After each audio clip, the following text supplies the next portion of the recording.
আমরা বাস স্টপে পৌঁছে জানলাম লাস্ট বাসটা বৃষ্টি আসার আগেই ছেড়ে গেছে। আমরা খুবই দুশ্চিন্তায় পড়ে গেলাম। একে তো অচেনা জায়গা, আমাদের আত্মীয় স্বজন বা চেনা জানা কেউ এলাকায় নেই, তার উপরে ঝড় বৃষ্টির রাত। দুজনে কোথায় রাতটা কাটাবো এটা ভেবে বুকের মধ্যে ঠিপঠিপ করতে লাগল। আমরা এই ব্যাপারে আলাপ করতে করতে ইট বিছানো এবড়ো খেবড়ো রাস্তা ধরে হাঁটতে লাগলাম।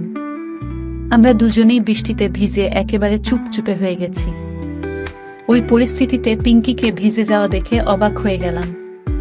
মনে মনে ভাবলাম এখন এসব ভেবে কি লাভ, আর কয়েকদিন পরেই তো পিঙ্কির সাথে আমার সব যোগাযোগ বিচ্ছিন্ন হয়ে যাবে, আর হয়তো জীবনে কোনোদিন দেখা হবে না।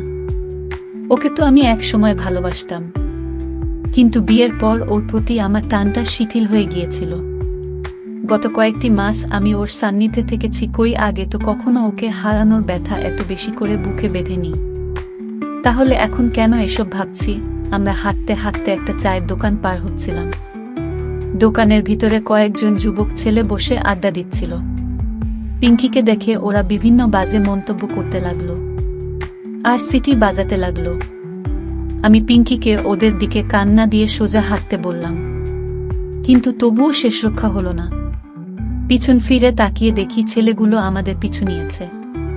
প্রচণ্ড ভয় পেয়ে গেলাম। এই অচেনা জায়গায় রাতের অন্ধকারে পিঙ্কিকে নিয়ে আমি একা, যে মেয়েটার সাথে বলার মতো কোনো সম্পর্ক আমার নেই। আমি একা এতগুলো ছেলের সাথে কি করব? ভয়ে আমার শরীর কাঁপতে লাগলো। পিঙ্কিকে বোধহয় আমি আর বাঁচাতে পারলাম না। পিঙ্কি ফুপিয়ে কাঁদতে লাগলো, খুব জোরে আমার হাত চেপে ধরেছিল। আমি তবু সাহস না হারিয়ে পিঙ্কিকে বললাম, ভয় পেও না, আমি আছি, পা চালাও আরো জোরে। আমি পিঙ্কিকে নিয়ে হনহন করে হাঁটতে লাগলাম, কিন্তু তবুও ছেলেগুলো আরো কাছে চলে এলো। পিঙ্কির জুতা ও হাতেই ছিল, কাজেও দৌড়াতে সমস্যা হবে না ভেবে নিয়ে আমি এবারে ওর হাত চেপে ধরে ফিসফিস করে বললাম, জাস্ট দৌড়াও। বলেই ওকে নিয়ে আমি প্রায় উড়ে চললাম। জীবনে এত জোরে দৌড়াইনি। পিঙ্কি শুধু পা চালিয়ে যাচ্ছিল, ওর পুরো ভার আমি টেনে নিয়ে দৌড়ালাম। ছেলেগুলো আমাদের পিছন পালালো, বলতে বলতে দৌড়াতে লাগলো। প্রচণ্ড বৃষ্টি হচ্ছিল। তখনও কিছু দূর গিয়েই আমি একটা টিমটিমে ঘোলা আলো দেখে সেদিকে দৌড়ালাম। পৌঁছে দেখি একটা মুদির দোকান। আমি পিঙ্কিকে নিয়ে সোজা দোকানের ভিতরে ঢুকে গেলাম। পিঙ্কি প্রচণ্ডভাবে কাঁদছিল। দোকানি লোকটা বেশ বয়স্ক। আমি দোকানিকে সব বললাম, উনি বসতে দিয়ে পানি এনে খেতে দিলেন।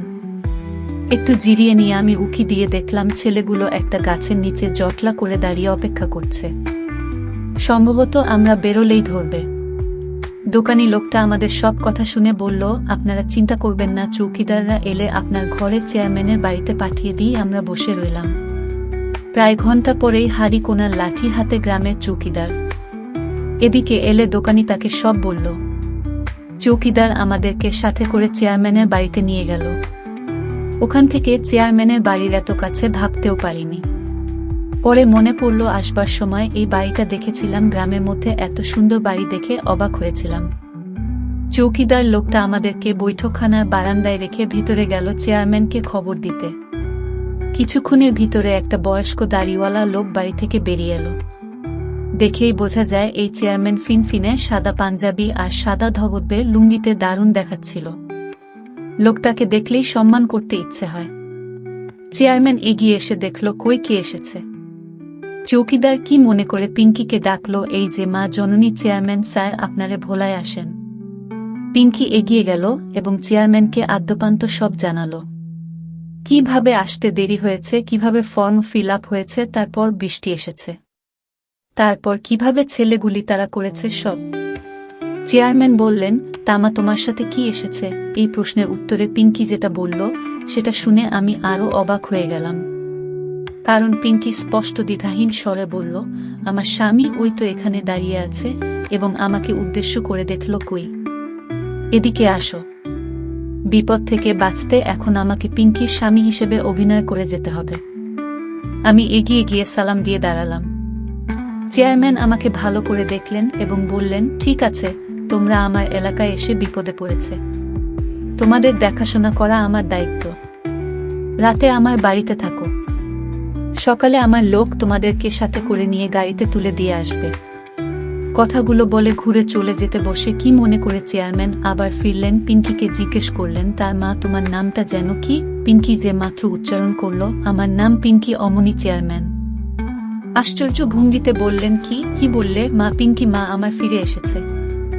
বাড়ির ভিতরের লোকদের উদ্দেশ্যে চিৎকার করে বলতে লাগলেন, এই তোমরা কে, কোথায় আছো দেখে যাও, আমার মা ফিরে এসেছে, আমার পিঙ্কি মা ফিরে এসেছে।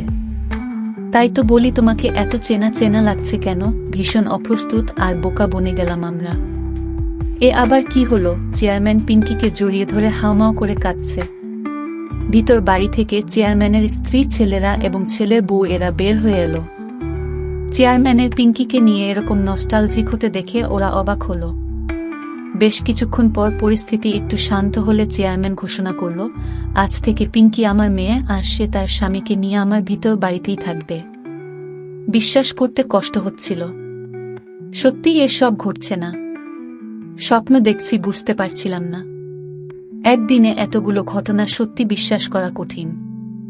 চেয়ারম্যানের বাড়িটা বিশাল, অনেকগুলো ঘোল, পাকা বাড়ি, উপরে 3 সেট। আমাদেরকে এক কোনায় 2 দিকে খোলা একটা রুমে জায়গা করে দেওয়া হলো। গ্রামের বাড়ি হলেও শহরের আধুনিক সুযোগ সুবিধা প্রায় সবই আছে। আমাদের যে রুমে থাকতে দেয়া হলো সেখানে বাথরুম, বিশাল বিশাল গ্রামের পুকুরের পরিষ্কার পানি তুলে এনে জমা করে রাখা হয়েছে। খুব দ্রুত আমাদেরকে শুকনো কাপড় দেওয়া হলো। আমি আর পিঙ্কি একে একে সেই বাথরুমে গিয়ে আমাদের কাদাপানি মাখা নোংরা কাপড়গুলো ছেড়ে এলাম। পরিষ্কার হওয়ার পর পিঙ্কিকে দেখতে খুবই পবিত্র লাগছিল। ও আসার সময় সালোয়ার কামিজ পরে এসেছিল, আর এখনো পরে আছে লাল সাদা একটা জামদানি শাড়ি। আমি পরেছি শার্ট আর লুঙ্গি। আমাদের কাপড় পাল্টানো হয়ে গেলে চেয়ারম্যানের ছোট ছেলের বউ আমাদের সাথে অনেক গল্প করল। তার কাছেই জানলাম চেয়ারম্যানের একটাই মেয়ে ছিল, নাম পিঙ্কি। 2 বছর আগে এসএসসি পরীক্ষা দিয়ে ফেরার পথে সাপের কামড়ে মারা যায়। গ্রাম্য যাদের পরামর্শে পিঙ্কিকে কবরে দাফন না করে ভেলায় করে নদীতে ভাসিয়ে দেওয়া হয়েছে। তাই চেয়ারম্যান পিঙ্কি ফিরে এসেছে ভেবে ভুল করেছে, এবং পরে সেটা বুঝতে পেরেছেন।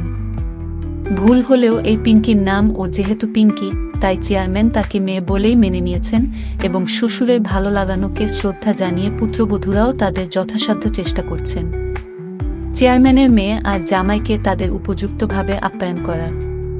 খুব দ্রুত বলতে হবে, কারণ আমরা চেয়ারম্যানের বাড়িতে যখন আসি তখন 10টা বাজে, আর 12টার মধ্যে গরম ভাতের সাথে মুরগি, বোয়াল মাছ দিয়ে আমাদের খেতে দেওয়া হয়েছে।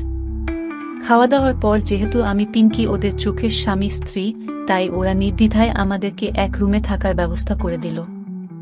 সারাদিনের এত ধকলের পর দুজনেই আমরা ক্লান্ত ছিলাম, তাই আর দেরি না করে ঘুমানোর বন্দোবস্ত করে নিলাম। দরজা আটকানোর পর দেখি পিঙ্কি আমার দিকে অদ্ভুত দৃষ্টিতে তাকিয়ে আছে। সেটা দেখে আমি বললাম, ঠিক আছে পিঙ্কি, তুমি খাটে ঘুমাও, আর আমি এই চাদর পেতে মেঝেতে ঘুমাচ্ছি। চিন্তা করো না, আমার দিক থেকে তুমি সম্পূর্ণ বিপদমুক্ত, কোনো ভয় নেই, নিশ্চিন্তে ঘুমাও। পিঙ্কি অদ্ভুতভাবে গলায় বলল, আপনাকে ভয় পেতে পারলে তো আমি বেঁচে যেতাম। আপনি যে কি আমি তাই তো ভেবে পাই না। ফুপিয়ে কাঁদতে লাগলো পিঙ্কি। আমি বললাম, এভাবে কেঁদো না, দেখো আমি তোমার জন্য কিছুই করিনি। তোমার কোনো ক্ষতি হলে আমি বন্ধুত্বে কি জবাব দিতাম বলো? পিঙ্কি মুখ তুলে আমার দিকে তাকালো, বলল, সত্যিই তাই। এর বেশি কি? আর কিছুই নয়। ঠিক এমন সময় বাইরে চেয়ারম্যানের পুত্রবধূর গলা শোনা গেল। রাত তো শেষ হয়ে এলো, এখনো গল্প করলে চলবে? বন্ধুরা, পরের পর্বে বলবো গল্পের বাকি অংশ। আজকের মতো এ পর্যন্ত। কেমন লাগলো আজকের ভিডিও কমেন্টে জানাবেন।